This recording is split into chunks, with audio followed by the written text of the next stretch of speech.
So please welcome Dr. Goswami.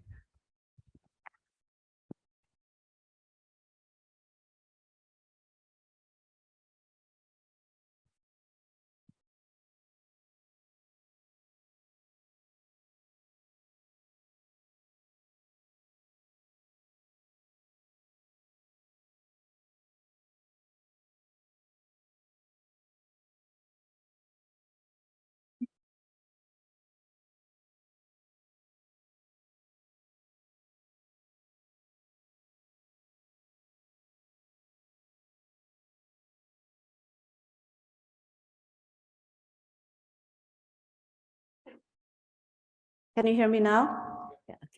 Well, thank you so much. And I do have a flight to catch, so I'll try to get in as much as possible before you go for lunch. And I'm happy to stand between you and lunch. So the topic that I thought would be of interest to you is to think about space from a grand strategic perspective.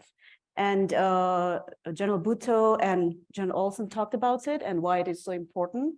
And so if you think about what has been happening since the Cold War, there has been a change in the way space is being conceptualized and thought about, actually not just in the United States, but all over the world. And that's the perspective I would like to leave you with.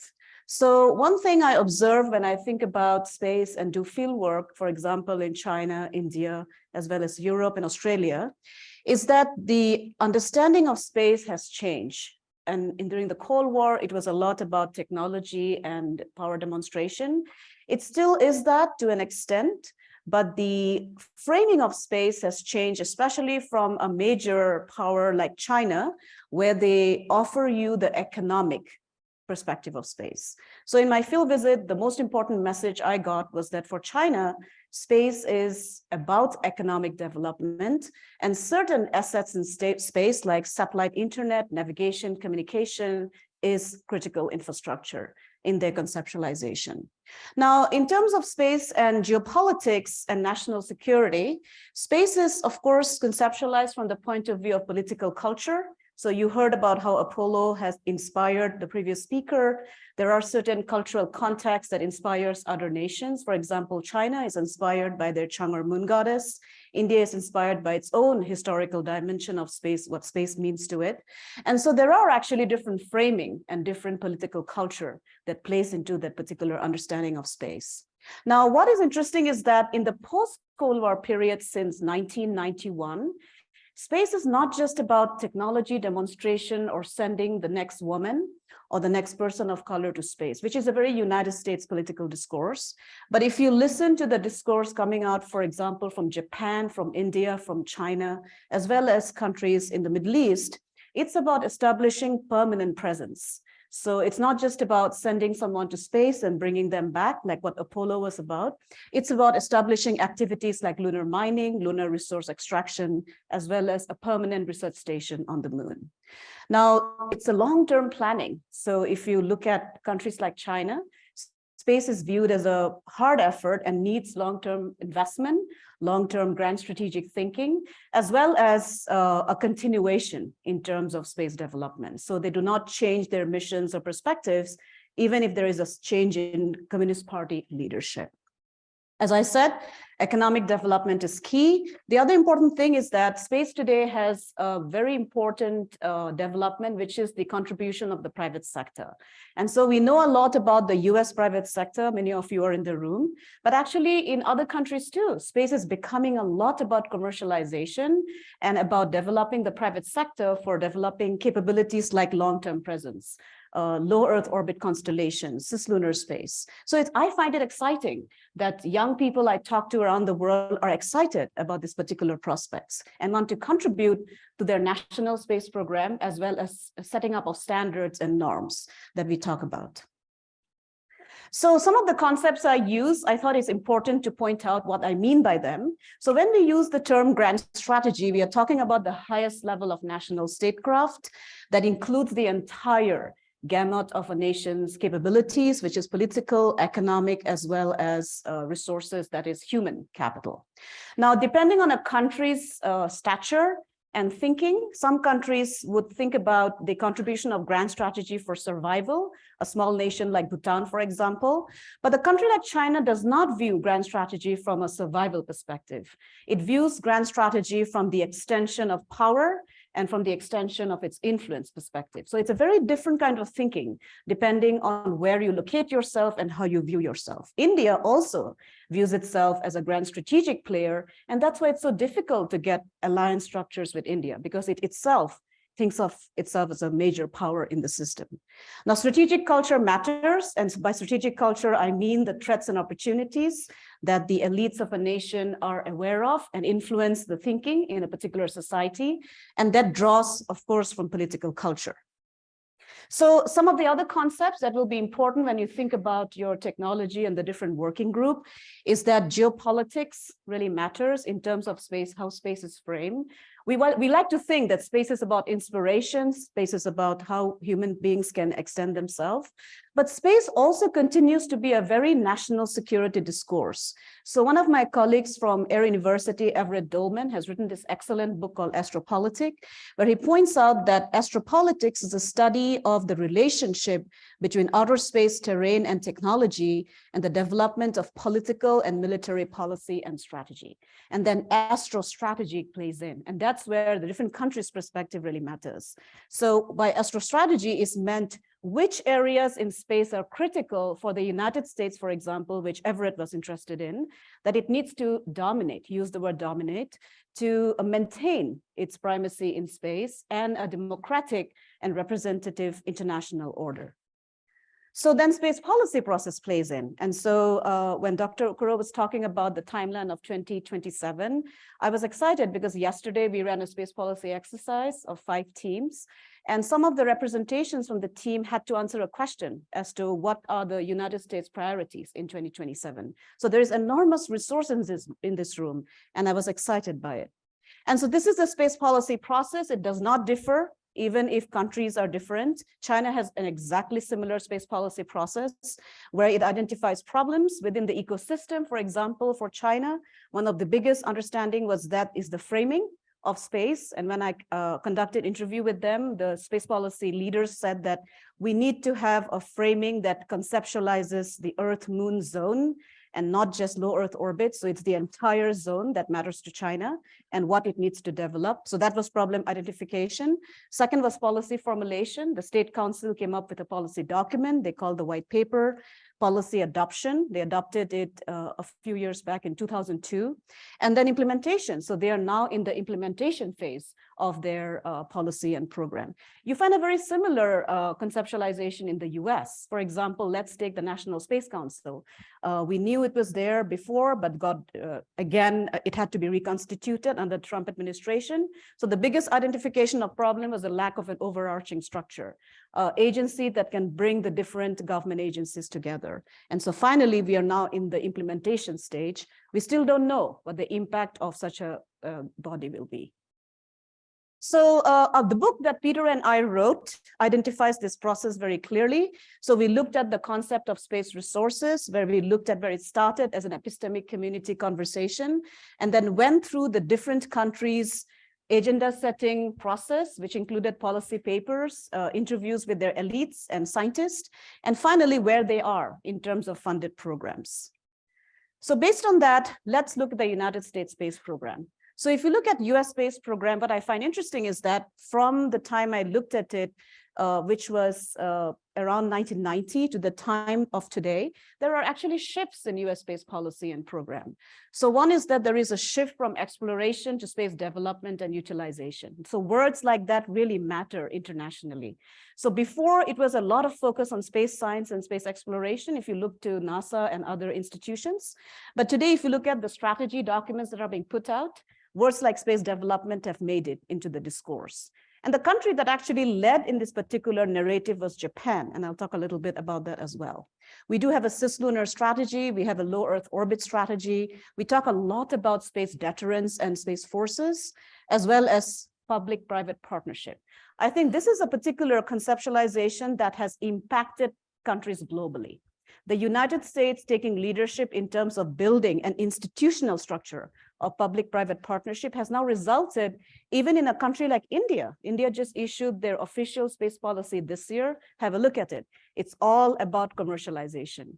The Indian Space Research Organization will not launch, will not manufacture anymore. It's the commercial sector that will do it. So now look, China's space program. So we talked a lot about peer competitor. I would say that China's space program is inspired by a grand strategy of national rejuvenation. I spoke about that in detail last year in the same workshop. And so what is interesting is that in their grand strategic thinking, especially under President Xi Jinping, space has been recognized as the strategic technology that China needs to invest in for the long term so that they can emerge as the leader. Now, when I trace back that thinking, you have to give credit to a great leader of China, Deng Xiaoping. So Deng Xiaoping commissioned a study in 1986 where he tasked the Chinese Academy of Sciences and the Chinese Academy of Military Sciences to come up with strategic technologies that China needs to develop. This was a study that was commissioned in 1986, and the study forecasted that by 2020, China will have to invest in core technologies. One was space, and that it will actually challenge US leadership by 2020. And so the projection seems to be coming to fruition as we look at how China is developing their space program. Now, there are certain long-term goals that China has identified. One is the concept we talked about in a panel, which is space-based solar power. China is among one of the lead nations to have a national level program with funding, and they have put out timelines. So if you go to the China National Space Administration presentations, and they are very globally present, they have identified 2050 as the highest level demonstration. The first demonstration will be in 2025 from their low Earth orbit station, which is Tiangong, which is above us as we speak, and will actually continue to operate even after we deorbit the International Space Station. Now, another long-term goal for China is to develop presence on the moon, and I'll have a little case study of the moon to show you where countries are. So I'll speak about that in a bit. Another interesting thing about China, which is different from India, is that their space program is inspired by a civil-military integration strategy. They don't use the word fusion, they use the word integration. And so what President Xi Jinping has done is that he has institutionalized it. So at the level of the Politburo, he's established a civil-military integration unit and included space as a part of national defense law.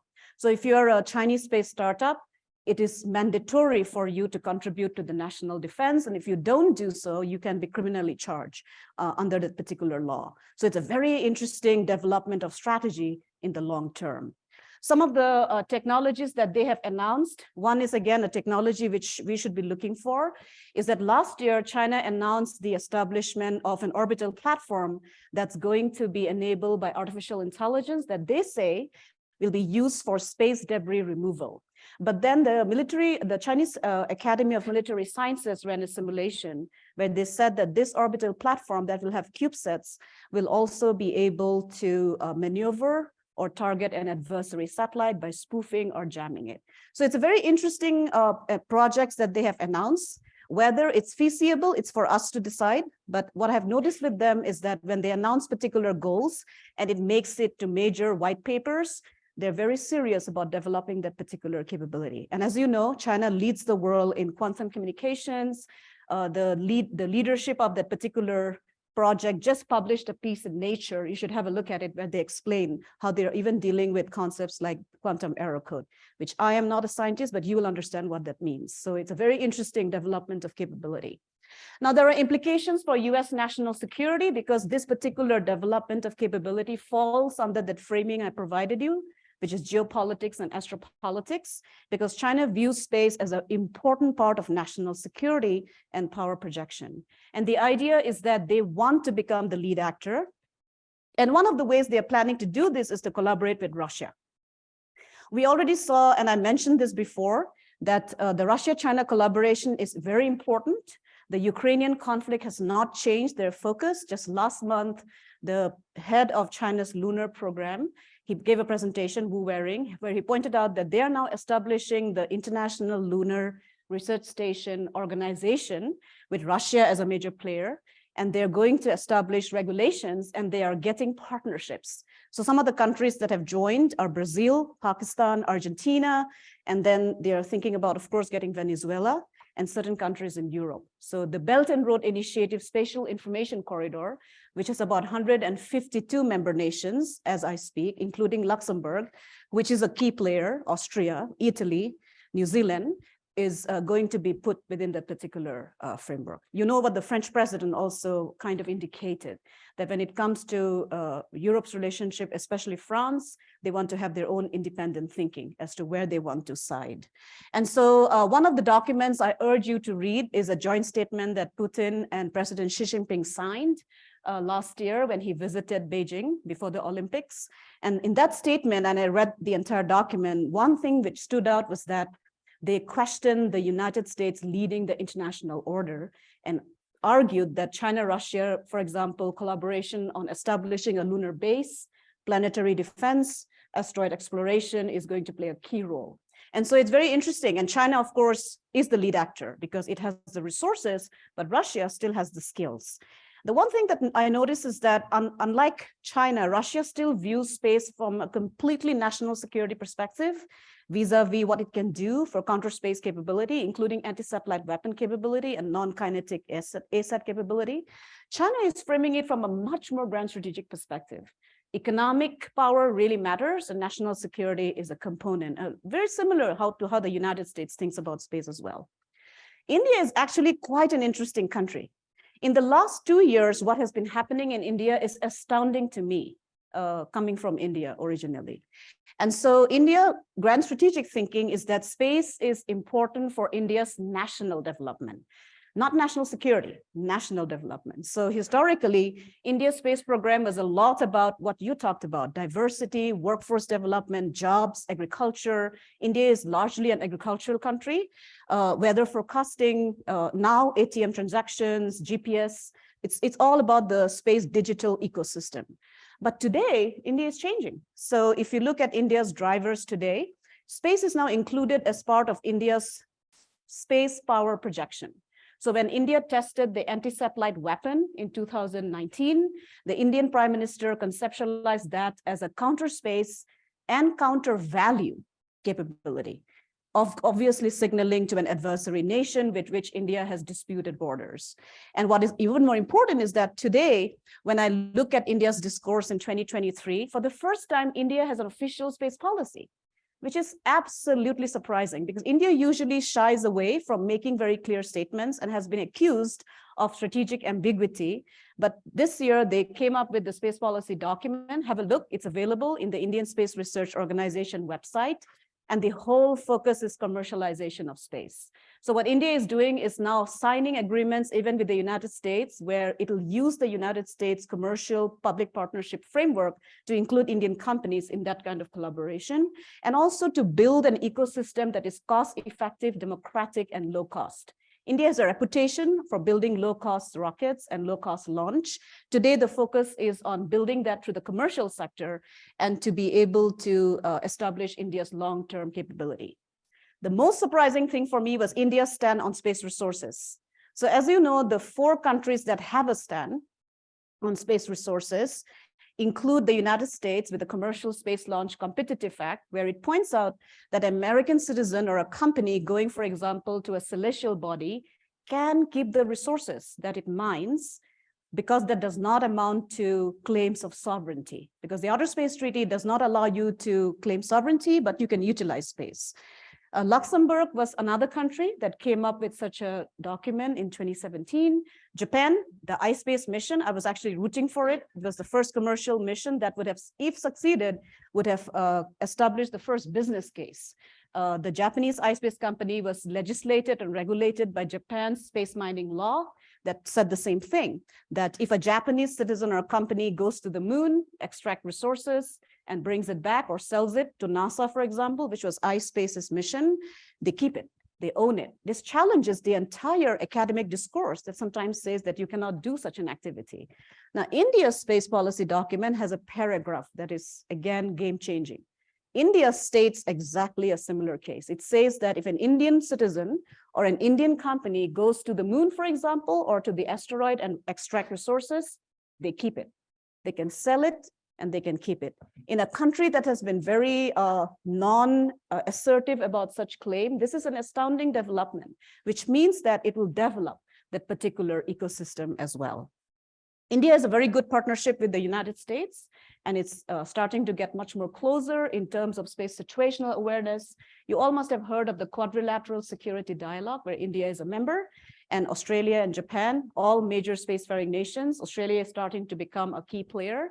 And I was actually there in the Quad Investment Forum last year. Space was not included in the investment forum. It was there as a part of a larger space situational awareness. And I pointed it out. They had quantum, robotics, and biotechnology, but space plays a very important part in all of those. And so we are hoping that they will include space in the investment forum as well. So finally, I'll end with middle powers. So besides India, China, the United States, Russia, I would argue that middle powers who do not have that grand strategic desire for power projection, but wants to ensure that major powers work within the rules and regulations of space. Space is seen as the common province of mankind, not global common. It's a very important legal distinction. None of the major spacefaring nations have signed the Moon Agreement, which designates space as a global common. And the United States came out with an executive order that says the US does not recognize the Moon Treaty. So the middle powers, one of the countries that is exciting is the United Arab Emirates, which has a space program with 2030 goals of space resource utilization, a Mars program, as well as the first Arab nation to go to Mars. Now there you see the framing again. So India wants to be the major Asian power in space. Luxembourg wants to become a European hub for space. Singapore is coming up with concepts of becoming the service hub for space capability, including a lunar elevator. The United Arab Emirates projects itself in a very nationalistic term. It's the Arab nation and the first Arab nation to get to Mars. And if iSpace has succeeded, the United Arab Emirates' first moon rover, Rashid, would have landed on the moon. So it was a fascinating mission, and they will repeat and try to do it again next year. And what is interesting is that most of these middle powers are coming up with regulations. So the United States is behind in terms of norm setting and framing. And they're actually supporting their companies to do activities that utilizes their space regulation. For example, space resources, low Earth orbit constellations that we are talking about, they are starting to announce that. And so Saudi Arabia just, I think, signed an agreement with the United Kingdom, a company there, on space-based solar power, and wants to invest in that particular technology. And then what is even more interesting in terms of middle powers is that they are playing both games. So they are, and on one hand, they are members of the Artemis Accord, for example, Luxembourg, but they're also members of the Belt and Road Initiative. So they are playing the game in terms of which country can offer the best investment and the best climate for such development. And so finally, before I end, let's move to the case of the moon. So if you look at the case study of the moon, which I looked at in terms of 2023, 2040, most of the nations, besides the United States, conceptualize it as the Earth-Moon zone. They view the moon as vital for developing intrinsic space capability. India and China does not conceptualize the moon as a pit stop to Mars. They see the moon for its own sake. That is a valuable resource. For example, India's scientists argue that the moon has helium-3 that can help India's development of nuclear capability, for example, nuclear propulsion. China views the moon in a similar context. And so if you look at the players, you have the Artemis Accords, which one of the teams pointed out yesterday as a very important collaborative effort. But you also have the Russia-China International Lunar Agreement that came out in 2021. And none of them agree that the Artemis Accord is a global accord. They see it much more as a strategic alignment accord. And so these are some of the missions that are in place since a few years back, and some of the goals are interesting. So China wants to establish a permanent presence on the moon by 2036. They announced all their missions last month. One of the missions that they want to accomplish in 2025 is to go to the lunar South Pole and extract resources and bring it back. And then in 2028, they want to utilize technologies like 3D printing and artificial intelligence to build a small-scale lunar research base and then scale it up by 2036, 2040. So they're very clear in terms of their timeline and also to draw international partners. So I am going to end there, and I have about 5 minutes for some questions. So thank you so much.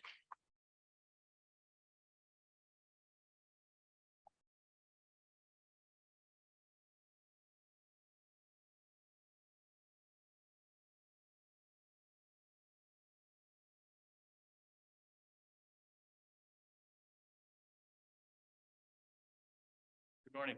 Good morning. Joe Anderson from Space Logistics. Fascinating discussion. Thank you for sharing all of that. Wondering if you could clarify one thing. You passed by pretty quickly. You said space is not a commons. You used a different word. Could you explain that a little deeper? Yeah, sure. So what is interesting is that when you think about space in a legal way, so space is basically regulated by 5 important. I know there were a slide on the different treaties. So one is the Outer Space Treaty, which was the one that was conceived in 1967, and is one of the major treaties that have been signed by all spacefaring nations, about 110 member nations. So in the Outer Space Treaty, there are 7 articles, and it's very clear the word global common is not there. So what they use is that it's a province of mankind that can be utilized by almost all nations. So by which this is the distinction. So when I talk to my legal friends, what they point out is that when you use a term like province of mankind, it does not necessarily mean that if you go and extract resources in a particular, say, celestial body, you're not legally obligated to share it. You keep space open for all. You ensure that everybody has access. That's why which country leads really matters in terms of regulation. And so, but it does not mean that you will have to then, for example, if I'm an American company, I have invested in cislunar capability, and I go to the moon, South Pole, and extract resources, I am not legally obligated to share. The Moon Treaty was different. The Moon Treaty said that the moon is a global common. And the moment you use such a word, there is a customary law obligation that you have to share the resources. And that's why in the United States, the L5 Society fought against the United States agreeing to sign the Moon Treaty or ratify it. India is a signatory, but has not ratified it. One of the countries which will have to, and I asked the Australians this, so they have ratified the Moon Treaty, but they have also signed the Artemis Accord. So the Artemis Accord talks about utilization of space resources. So what about their legal obligation under the Moon Treaty? Saudi Arabia just exited the Moon Treaty because I think they have ambitions to do very similar activities on the moon. You can give a 1-year notice and exit it. Yes, please. When it comes to Japan, why would you consider them a middle power? I'm sure many in this room would maybe have some counter arguments to that. Yeah, sure. So, I mean, Japan had a very different historical context of who it was before the Second World War. It saw itself as a major player in the system, saw itself as a great power, the entire Meiji Restoration. So the invasion of China, the invasion of Manchuria, the way it acted, very hegemonic. But that conception has changed. So after 1945, when Japan had to deal with nuclear weapons, the only nation, and then they argued that there was something in their grand strategic thinking and framing that created this society that was so assertive. So Japanese strategic culture is very wary of conceptualizing it as a great power because of that historical context. And so why do I put it within the middle power framing? Because when I listen to Japanese, for example, they have just published their 2022 National Security Strategy. In that National Security Strategy, what is interesting is that Japan is arguing that despite having Article 9, that postures Japan for defensive purposes, they are going to develop counter strike capability, but only for defensive purposes, right? So when I conceptualize great powers, if you remember my grand strategic definition, those countries are great powers that not only think of themselves as great power, but articulates leadership positions and goals. India does it, China does it, the United States does it. I haven't seen Japanese leaders do that. They want to work within the framing of the United States, include India, Australia, and then within that framing, help in ensuring a free, for example, Indo-Pacific, a free space access. So that's why I put them in the middle power. In terms of capability, Japan is very advanced, as you know. They have a independent launch system. They have very good technical skill base, but they do not conceptualize themselves in that way. So conceptualization really matters in terms of how nations view themselves. I think I have time for one more question and then I have to leave. Yeah.